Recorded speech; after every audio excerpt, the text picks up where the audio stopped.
இமயமலையின் உயர்ந்த சிகரங்களில் ஒரு அதிசயமான நாள் உதித்தது.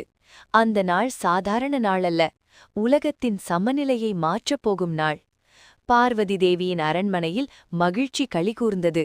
தேவதைகள், முனிவர்கள், கந்தர்வர்கள் ஒன்றாக கூடி அந்த தெய்வீக தருணத்தை காத்திருந்தனர். பார்வதி தேவி சிறு வயதிலிருந்தே சிவபெருமானை மனதில் வைத்திருந்தாள்.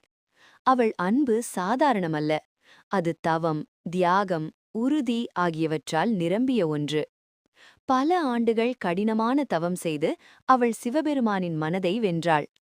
உலகத்தின் எல்லா சோதனைகளையும் கடந்து வந்த அந்த அன்பு இன்று தனது பலனை பெறப்போகிறது. அந்த நேரத்தில் கைலாயத்திலிருந்து சிவபெருமான் தனது கண்களில் அமைதியுடனும் உள்ளத்தில் அன்புடனும் திருமணத்திற்கு வருகிறார். அவருடன் நந்தி, பூதகணங்கள், தேவதைகள், ஆனையோரும் உற்சாகமாக வந்தனர். அவரது வரவு